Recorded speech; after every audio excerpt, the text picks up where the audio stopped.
play heavier music and be serious about it and practice and go through the whole thing and make connections. After that, when Cayman split up, I went on to do the first incarnation of Lord, which was from 2005 to 2007. Till that initial lineup dissolved, we did 2 EPs and a full length, and played a ton of shows, opening for a bunch of great national bands. That band really was responsible for definitely pushing me as a musician, because I was playing with guys that were beyond my ability at that point. So I was forced to get better.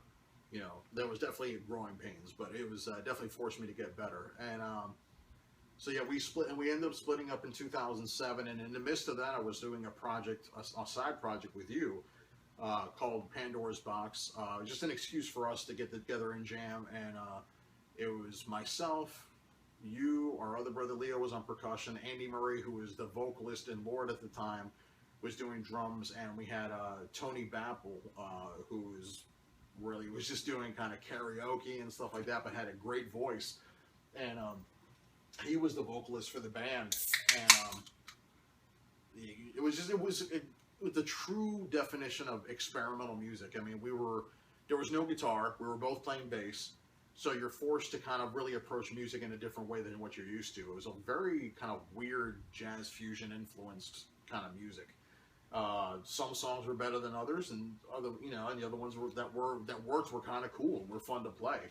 That was definitely where I got to explore my my bass fanboy thing. I am a closet bassist.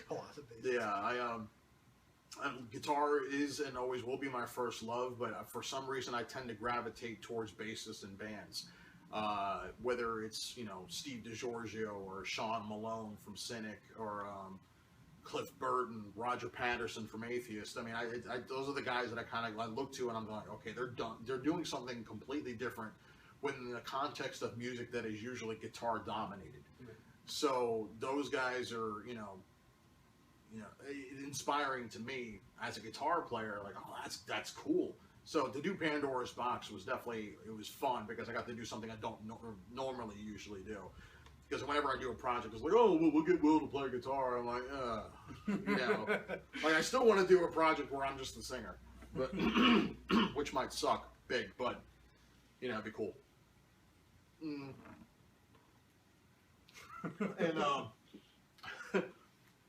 I'd say after that, like I said, Lord had split up. At that point, Pandora's Box was very short-lived.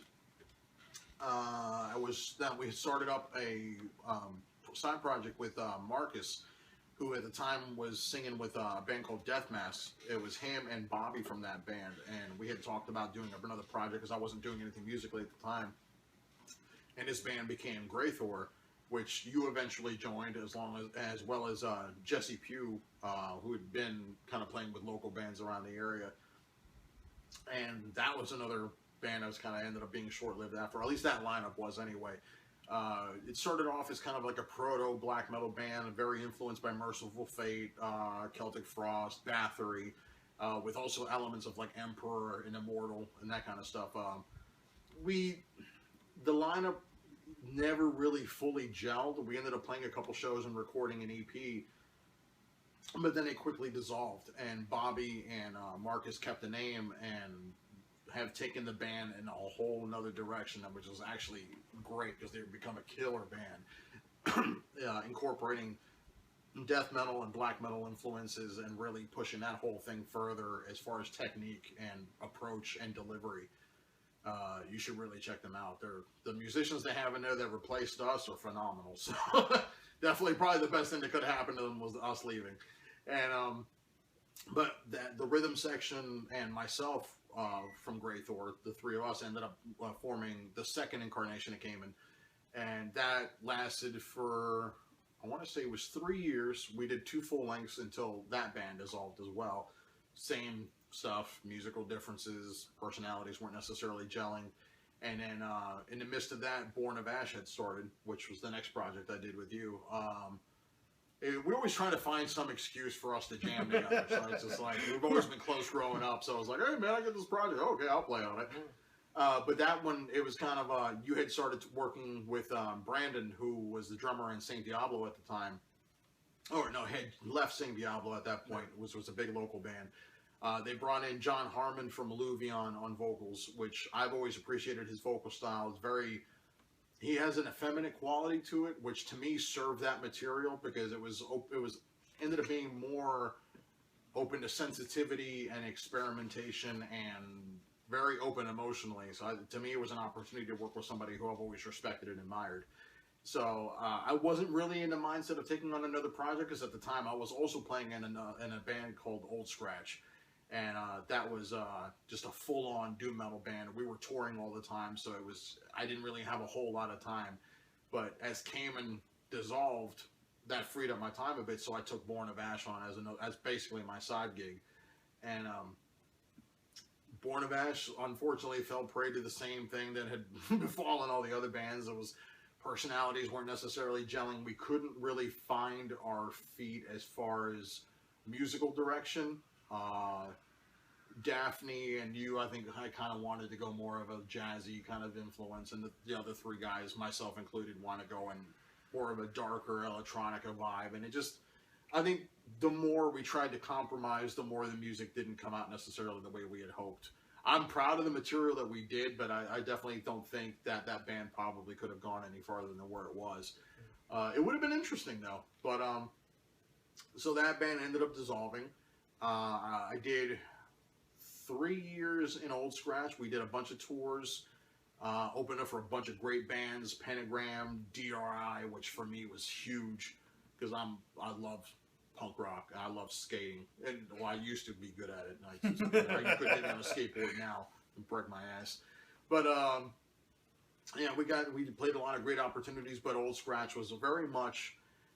It was the most fun I've ever had being in a band where I didn't have a whole lot of responsibility, in the sense that most of the creative responsibility fell on James, who was the other guitar player, the lead guitar player. It was very much his and Steve, the bass player's baby. So it was kind of, I came into that not as a hired gun, but I was back, the second guitarist. It was always very, I mean, they took me in as a brother. We'd always known those guys for a very long time, and but it was very much his show. So to me, it's like, as far as creatively, I started feeling like, okay, I kind of want to do other things outside of this. I was having fun in the band and got along with everybody, but musically, I wanted to do other things. And the original, well, not the original, but the vocalist who was in the band at the time that I joined, Kirch, and Skip, who was playing drums at the time, had left the band at that point, and I started jamming with them on the side in this project called Super Black Object, which is SBO, which was a full-on black metal project, and it was just an excuse for me to jam with those guys again and really go for just the most nihilistic, open wound kind of just black metal that you could possibly go out there. We really had no intention for anybody to give a shit about that project. And it was just like, we just did it for ourselves. We went in there and recorded this album, and it was probably the most cathartic experience I've ever had doing a record. And probably, you talk about dragging yourself through the coals. I mean, it was just a dark, dark record. It's one of those records, it's probably the only record that when I listen to it, I have a hard time listening to it. Not like some other ones where I hear mistakes or I'm like, I could have done that a little better. This was just because it's just so raw, emotionally, and just the whole vibe of it is just, it's definitely, it's because it brings you back to where you were emotionally when we did that record. All three of us were going through a lot of personal shit, and it definitely bled into the recording of that album. And it definitely, it put me in such a headspace that I refused to go back to that project for a while. Like, I actually said, no, I don't want to do another record. Like, that was enough for me. So I walked away from that project. And at the time, Old Scratch was in the midst of breaking up. We did our final show in 2010, and then that band, unfortunately came to an end. We always had drummer issues. For some reason, drummers are, like bass players, are really hard to come by and tend to sometimes be quite flaky. So, yeah, we had just bad problems with keeping drummers and anybody who, and to be fair, doom metal is, for a drummer, not the most exciting prospect. It's like you really have to want to do it, and you really have to enjoy that type of music, because there's not a lot of room for you to really stretch within that and not feel like you're rushing what's going on. Like, it's almost like you're playing too busy. It needs to be spatial and kind of just, I don't know, it's not, you really have to have the want to play that kind of music. You know, and for drummers, you know, who come from different backgrounds, and you know, they try to come in, it's easy, I can play that. Do that day in, day out on tour, and that's what your role is in that band. You will eventually tire of it. It's like, I would assume that it's no different than playing blast beats all the time. It's just on the other end of the spectrum. So anyway, that band ended up splitting up. Lord had started up again at that point with a new lineup. We had brought in a second guitar player, a new bassist. But that lineup, again, short-lived. Mike Meeks, who we brought in a second guitar, used to play in One Slack Mind, which was a great band from the Northern Virginia area. He had a different vision of the band, the different things he wanted to do. So we played a bunch of shows with him. I want to say we opened with Pentagram, or opened up for Pentagram, and that was his last show with us. He ended up leaving the band, and then we stayed as a four-piece for a while. We did the Chief record. And then the band imploded. Just a lot of personality and drama. I walked away from the band. At that point, I had too much going on in my life, and I was just like, I gotta be out of this for a while. So, in the midst of that, Born of Ash had broken up, Old Scratch had broken up, Lord had broken up, and I was like, fuck it, I'm doing a solo record. So it was an excuse for me to be able to just do all this different shit, like I had said before, that I wanted to do. So I spent about 2 years recording that record, and in the midst of that, Lord started up again, with the same lineup as we had on the Chief record, but again, the same issues that were not truly addressed presented themselves again. And our bassist ended up leaving the band, and then we decided to record the material that we had been working on for 2 years, the Alive on Golgotha EP. We did it as a three-piece, recorded that, and I want to say that was May of last year. Then our drummer, who was the original drummer, had been in there the whole time, Steven from Alluvion, who plays guitar in Alluvion.